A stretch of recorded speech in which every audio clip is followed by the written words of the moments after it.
نحمده ونصلي ونسلم على رسوله الكريم أما بعد فأعوذ بالله من الشيطان الرجيم بسم الله الرحمن الرحيم وعهدنا إلى إبراهيم وإسماعيل أن طهر بيتي للطائفين والعاكفين والركع السجود صدق الله العظيم إن الله وملائكته يصلون على النبي يا أيها الذين آمنوا صلوا عليه وسلموا تسليما کوئی زبان خاموش نہ رہے سبھی احباب مل کر سرکار دو عالم نور مجسم رحمت عالم صلی اللہ علیہ وآلہ وسلم کی بارگاہ میں درود و سلام کا نذرانہ پیش کیجیے الصلاۃ والسلام علیک یا سیدی یا رسول اللہ وعلی آلک واصحابک یا سیدی یا حبیب اللہ الصلاۃ والسلام علیک یا سیدی یا رحمت للعالمین وعلی آلک واصحابک یا سیدی یا خاتم النبیین۔ آج کی یہ ماہانہ غزل جو سجائی گئی ہے اس کا مقصد طلباء کی اصلاح کرنا ہے۔ اللہ رب العزت نے انبیاء علیہ السلام کو بھی اصلاح کے لیے مبعوث فرمایا۔ سب سے پہلے حافظ محمد مبین صاحب نے ایک آیت مبارکہ پڑھنے کا شرف حاصل کیا تھا وَمَا نُرْسِلُ الْمُرْسَلِينَ إِلَّا مُبَشِّرِينَ وَمُنذِرِينَ فَمَنْ آمَنَ وَأَصْلَحَ فَلَا خَوْفٌ عَلَيْهِمْ وَلَا هُمْ يَحْزَنُونَ۔ اس آیت مبارکہ کے اندر اللہ رب العزت نے ارشاد فرمایا کہ ہم نے تمام رسولوں کو ڈر سنانے والا اور خوشخبری دینے والا بنا کے بھیجا۔ فمن آمن واصلح فلا خوف علیہم ولا هم يحزنون، بس جو ایمان لائے اور اچھے اعمال کیے انہیں نہ کسی قسم کا کوئی خوف ہے نہ کوئی ڈر ہوگا۔ عزیزان گرامی، اسلام انبیاء علیہ السلام کا شعبہ تھا اور اسی اصلاح کے لیے اس رسم کو بھی سجایا جاتا ہے۔ میں شکریہ ادا کرتا ہوں اپنے امام قاری قرآن حضرت علامہ مولانا مفتی عبید الرحمن حقانی صاحب کا، جو کہ ہمارے مدرسہ کے پرنسپل بھی ہیں۔ ان کی کاوش سے آپ لوگ احباب کی تمام طلباء کی اصلاح کی جاتی ہے اور استادوں کو بھی موقع ملا۔ اس کے اندر الحمدللہ ثم الحمدللہ ہماری بھی کافی اصلاح ہو جاتی ہے کہ ہمیں بولنے کا موقع مل جاتا ہے اور آپ لوگوں کو طلباء کو سمجھانے کا موقع مل جاتا ہے۔ پیارے طلباء، میرے ذمہ جو موضوع لگا ہے، میرے ذمہ موضوع مسجد اور قرآن کے آداب ہیں۔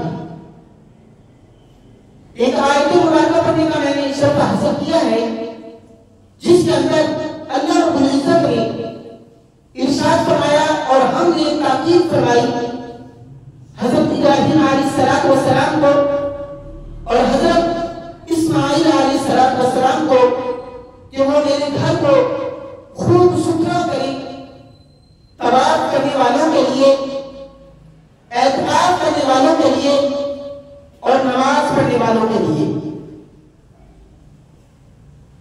اس آیت مبارکہ سے ہمیں پتہ چلتا ہے کہ خانہ کعبہ اللہ تعالیٰ کا گھر ہے، اس کی صفائی ستھرائی کے لیے اللہ رب العزت نے حکم ارشاد فرمایا۔ جس طرح وہ اللہ تعالیٰ کا خانہ کعبہ گھر ہے، اسی طرح تمام مسجدیں بھی اللہ تبارک و تعالیٰ کے گھر ہیں۔ اسے پتہ یہ چلتا ہے جس طرح خانہ کعبہ کو صاف کرنے کا حکم دیا گیا ہے، اسی طرح اللہ کے گھر یعنی کہ مسجد کو بھی صاف کرنے کا حکم دیا گیا ہے۔ اور یہ بہت بڑا عظیم کام ہے، بہت اعلیٰ کام ہے۔ اس لیے تو اللہ رب العزت نے اپنے نبی کو حضرت ابراہیم علیہ السلام کو اور حضرت اسماعیل صفائی کرنے کا حکم ارشاد فرمایا. پتا چلا کہ یہ کوئی چھوٹا موٹا کام نہیں، یہ بہت بڑا کام ہے جو اللہ تبارک و تعالیٰ اپنے نبیوں کو حکم فرما رہا ہے کہ میرے گھر کی صفائی کا خیال رکھو. آنے والے مہمانوں کے لیے، ان لوگوں کے لیے جنہوں نے طواف کرنا ہے، ان لوگوں کے لیے جنہوں نے اعتکاف کرنا ہے، ان لوگوں کے لیے جنہوں نے نمازوں کو ادا کرنا ہے. عزیزان گرامی، یہ تھا اللہ رب العزت کا حکم. میرے پیارے محبوب حضرت محمد صلی اللہ علیہ وآلہ وسلم بھی ارشاد فرماتے ہیں. اس حدیث کو حضرت انس رضی اللہ تعالیٰ عنہ نے روایت کیا.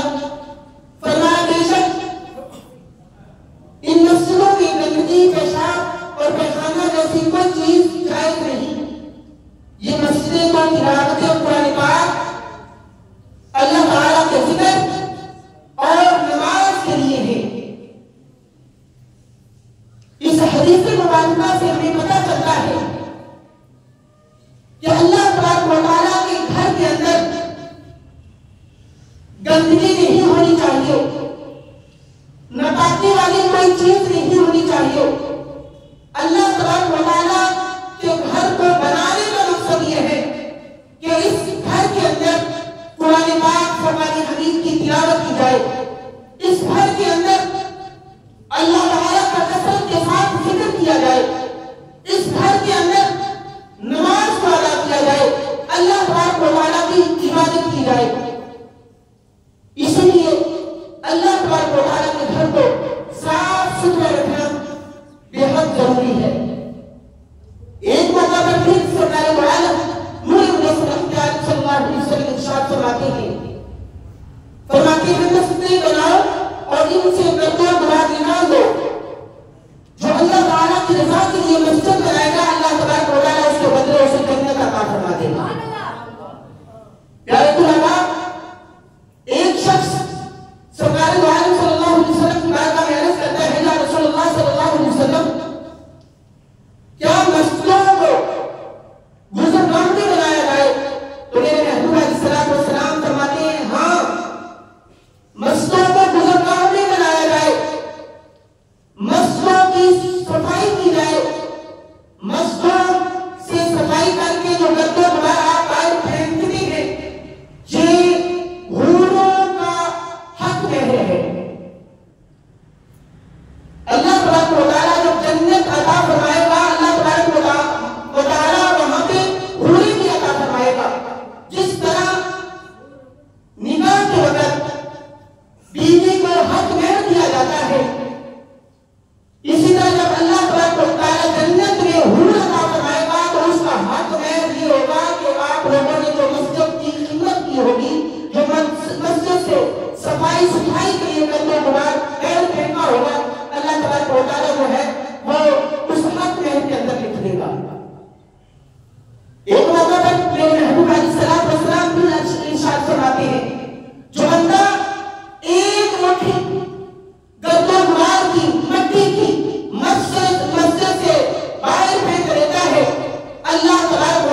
صفائی کیا کرو۔ عزیزان گرامی، جو مسجد کی صفائی کرنے والے ہیں انہیں بھی اللہ تبارک و تعالیٰ اتنا نوازتا ہے کہ ایک عورت مسجد نبی کی صفائی کیا کرتی تھی۔ اس حدیث پاک کو حضرت عبید بن منصور روایت کرتے ہیں۔ اس عورت کا نام محجن تھا۔ محجن ہر روز مسجد کی صفائی کیا کرتی۔ اس عورت کا انتقال ہو گیا، کچھ دن نہ آئی تو میرے محبوب علیہ الصلوۃ والسلام نے صحابہ کرام عالم رضوان سے پوچھا، وہ خاتون آج کل نظر نہیں آ رہی۔ صحابہ کرام عالم رضوان نے عرض کی، یا رسول اللہ صلی اللہ علیہ وسلم، وہ تو انتقال کر گئی تھی۔ میرے محبوب علیہ الصلوۃ والسلام نے فرمایا، میرے صحابہ آپ نے مجھے بتایا ہی نہیں۔ عرض کرتے ہیں، یا رسول اللہ صلی اللہ علیہ وسلم، اس کا رات کے وقت میں انتقال ہوا تو ہم نے سوچا سرکار دو عالم صلی اللہ علیہ وسلم آرام فرما رہے ہیں، اس لیے آپ کو زحمت نہ دی، ہم نے اسے جنازہ کر کے دفنا دیا۔ میرے محبوب علیہ الصلوۃ والسلام نے فرمایا، مجھے اس کی قبر پر لے کے چلو۔ صحابہ کرام علیہ رضوان ساتھ چلتے ہیں۔ میرے محبوب علیہ الصلوۃ والسلام قبر پر پہنچتے ہیں۔ پیارے علماء یاد رکھیے کتنا بڑا احساس اس عورت کو ملا کہ میرے محبوب علیہ الصلوۃ والسلام نے اس کی قبر پر جا کر دوبارہ نماز جنازہ پڑھائی۔ وہ قبر کے اندر موجود ہے۔ میرے محبوب علیہ الصلوۃ والسلام نے قبر پر جا کر نماز جنازہ ادا کی، اور یہ احساس صرف میرے محبوب علیہ الصلوۃ والسلام کو حاصل تھا۔ آج اگر کوئی کہے کہ کوئی انتقال کر گیا ہے تو اس کی قبر پر جا کے ہم جنازہ پہچانا پڑے، ایسا نہیں ہوگا۔ ہاں، اگر اس کے خاندان سے تعلق رکھنے والا، خاص اس کے خاندان سے تعلق رکھنے والا اس کا بھائی ہے، باپ ہے، اگر وہ جنازے میں شریک نہیں ہوئے تو پھر دوبارہ نماز جنازہ ادا کیا جا سکتا ہے۔ اور سب سے عزیز یعنی رشتے داری میں سب سے بڑھ کے جو ہے وہ بھی ہمارے محبوب علیہ الصلوۃ والسلام ہے۔ اس لیے میرے محبوب علیہ الصلوۃ والسلام کو اس چیز کی اجازت تھی کہ وہ کسی کی قبر پر جا کے جب غائبانہ نماز سے جنازہ بھی ادا کروایا کرتے تھے۔ نماز جنازہ ادا کرنے کے بعد میرے محبوب علیہ الصلوۃ والسلام نے قبر پر کھڑے ہو کر اس عورت کی طرف مخاطب ہو کے فرمایا کہ اے خاتون، تجھے کس چیز نے سب سے زیادہ فائدہ عطا کیا؟ تو وہ عورت عرض کرتی ہے، صحابہ کرام علیہ رضوان اس وقت بول پڑتے ہیں، یا رسول اللہ صلی اللہ علیہ وسلم، کیا یہ خاتون جو قبر کے اندر مدفن ہے یہ آپ کی آواز تو سن رہی ہے؟ تو میرے محبوب علیہ الصلوۃ والسلام نے فرمایا، میرے صحابہ تم سے زیادہ ہی سن رہی ہے، تم سے زیادہ ہی سن رہی ہے۔ اور اس نے جواب بھی دیا ہے کہ یا رسول اللہ صلی اللہ علیہ وسلم، سب سے تمام جتنے بھی میں نے اعمال کیے ہیں سب سے فائدہ جس عمل نے مجھے پہنچایا ہے وہ مسجد کی صفائی تھی۔ سبحان اللہ۔ جو مسجد کی صفائی سے اور یہ فضائل سن کر خوش ہوئے ہیں وہ کہیں گے سبحان اللہ۔ اللہ تبارک و تعالیٰ آپ لوگوں کو سلامت رکھے جو مسجد کی صفائی کرنے میں خوش ہوتے ہیں اور وہ چاہتے ہیں کہ مسجد کی صفائی سے اللہ تبارک و تعالیٰ جو ہے ہمارے علم عمل کے اندر اضافہ فرما دے۔ اور جو بچہ یا بڑا کوئی مشکل سے گھرا ہو، ہمارے بزرگ جتنے بھی بزرگ گزرے ہیں ان کا یہ وتیرہ تھا، اگر ان کے پاس کوئی مشکل کے لیے آ جاتا کہتا کہ مجھے فلاں مشکل آ چکی ہے، میں پریشان ہوں، تو وہ وظیفہ بتایا کرتے تھے کہ آپ مسجد کی صفائی کا خیال رکھا کریں، مسجد کو صاف ستھرا رکھا کریں، اللہ تبارک و تعالیٰ تمہاری پریشانی کو دور کروا دے گا۔ اور یہ بے تحاشا حضرت مولانا فرید الدین رشید رحمۃ اللہ علیہ کے حوالے سے بھی ملتا ہے۔ اسی طرح میں نے کئی لوگوں کو دیکھا کہ اس مسجد کے لیے آ کے شاید کہ پرانے لگے ہوں تو ایک شخص آیا کرتا تھا واش روم کی صفائی کرنے کے لیے ہر ہفتہ بعد، اور الحمدللہ سبحان الحمدللہ اللہ تبارک و تعالیٰ نے اس کی برکت سے اس کی مشکل کو ٹال دیا. اور مسجد کو جو بنایا گیا ہے وہ کس لیے؟ قرآن پاک فرقان حمید کی تلاوت کے لیے، اللہ تبارک و تعالیٰ کے ذکر کے لیے اور نمازوں کے لیے. قرآن پاک فرقان حمید کی تلاوت کے لیے بھی کیونکہ مسجدوں کو بنایا گیا، تو ہمیں چاہیے کہ قرآن پاک فرقان حمید کو مسجد کے اندر ہم ادب و احترام کے ساتھ پڑھیں. مسجد کو آباد کرنے کے لیے ہم قرآن پاک فرقان حمید کی کثرت کے ساتھ تلاوت کریں. قرآن پاک فرقان حمید کا ہم ادب و احترام کریں. ہم کیسے ادب و احترام کر سکتے ہیں؟ ہم قرآن پاک فرقان حمید کو باوضو ہو کر پڑھیں گے اور قرآن پاک فرقان حمید کو بغیر غلطی کے پڑھنے کی کوشش کریں گے. اگر کسی کو سنا رہے ہیں، ایک طالب علم دوسرے طالب علم کو قرآن پاک فرقان حمید سنا رہا ہے، جو سننے والا ہے اس میں یہ لازم ہے کہ وہ توجہ کے ساتھ غور سے قرآن پاک فرقان حمید کی تلاوت سنے. اگر کوئی بچہ غلطی کرتا ہے تو وہ بچے اس جو سننے والا ہے اس پہ لازم ہے کہ وہ غلطی اسے ضرور بتائے. اگر وہ غلطی نہیں بتائے گا تو وہ گناہگار ہوگا. اسی طرح سنانے والے کو بھی چاہیے کہ ایمانداری کے ساتھ وہ قرآن پاک فرقان حمید کو پڑھے. اور جب کوئی بچہ سناتا ہے، سنانے کے بعد استاد کے پاس وہ آتے ہیں غلطی بتانے کے لیے. سنانے والا بعض اوقات اسے کہتے ہیں کہ میری غلطیاں اگر 10 آئی ہیں تو آپ ایسا کرو صرف 2 بتا دو یا 3 بتا دو. اب قرآن پاک فرقان حمید اس کے ہاتھ میں ہوتا ہے، وہ کہتا ہے کہ سب اس کی 3 غلطیاں آئی ہیں. ایک تو اس کے ہاتھ میں قرآن تھا، اس میں نے جھوٹ بول کر قرآن پاک فرقان حمید کے لیے عقیدہ کر لی. دوسری نمبر پہ قرآن ہاتھ میں لے کر اپنے استاد کے سامنے وہ جھوٹ بول رہا ہے، اور جس نے سنایا تھا وہ سمجھ یہ رہا ہے کہ صرف بڑا میرا فائدہ کر دیا. عزیز طلباء یاد رکھیے گا، اس نے فائدہ نہیں کیا بلکہ تمہارا بیڑا غرق کر دیا ہے، تمہارا نقصان کر دیا ہے. آپ کہیں گے کہ وہ کیسے؟ اس نے تمہیں مار سے بچا دیا. ایسا نہیں ہے. ایک مرتبہ آپ لوگوں نے سنایا، اس میں آگے 10 غلطیاں. اب آپ لوگوں نے بتا دیا کہ 2 غلطیاں ہیں. اب استاد محترم نے کہا یار بچے کے ہاتھ میں قرآن تھا، بچہ نیک ہے اور ہمارے پاس رہتا ہے، جھوٹ نہیں بولتا، صرف سچ بتایا ہوگا. استاد نے کہا جی ٹھیک ہے بیٹھ سے. اب وہ جا کے بیٹھ گیا. اب اس کی باری، اس پارے کی باری جو ہے 2 ہفتے کے بعد آئی یا 1 ہفتے کے بعد آئی. پہلے بھی اس کی 10 غلطیاں.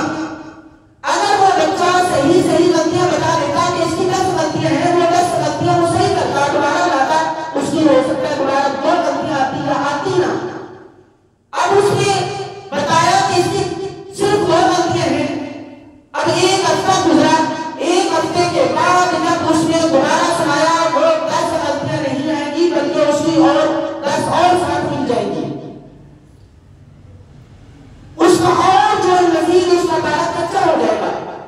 اس لیے ہمیں چاہیے کہ ہم اس چیز پہ غور و فکر کریں، ہم بچے کا نقصان نہ کریں. بچے کا قرآن پاک فرقان حمید سنا ہے تو ہم غلطیاں مکمل ہم بتائیں. اور اسی طرح یہ بھی قرآن پاک فرقان حمید کے آداب میں شامل ہے کہ جب آپ قرآن پاک فرقان حمید پڑھ کے فارغ ہو جاتے ہیں، چھٹی کا وقت ہو جاتا ہے، قرآن پاک فرقان حمید کو اچھے انداز کے ساتھ پکڑیں، بند کریں، اسے الماری کے اندر اس انداز کے ساتھ رکھیں کہ وہ قرآن پاک فرقان حمید جو ہے ادھر ادھر ہو کے خراب نہ ہو، شہید نہ ہو جائے. مگر ہم کیا کرتے ہیں؟ وہیں پہ رکھا، چھٹی ہوئی، بھاگ گیا، پھٹیاں وہیں پہ ہیں، قرآن پاک وہیں پہ ہے. یہ بھی قرآن پاک فرقان حمید کے آداب کے خلاف ہے. ہمیں چاہیے کہ قرآن پاک فرقان حمید کو صحیح انداز کے ساتھ پڑھیں. قرآن پاک فرقان حمید کی حفاظت کا حقیقی طور پہ ذمہ اللہ تبارک و تعالیٰ نے لیا ہے، اور وہ اپنے جو چنے ہوئے بندے ہیں ان کے دلوں کے اندر قرآن پاک فرقان حمید کو بٹھا دیتا ہے. مگر ہمیں چاہیے کہ قرآن پاک فرقان حمید کو ایمانداری کے ساتھ پڑھیں اور قرآن پاک فرقان حمید پہ عمل کرنے والے بن جائیں. دعا ہے کہ اللہ تعالیٰ کو تعالیٰ ہمیں مسجد کا ادب و احترام کرنے اور قرآن پاک فرقان حمید کا ادب و احترام کرنے کی توفیق عطا فرمائے. وآخر دعوانا ان الحمد للہ رب العالمین.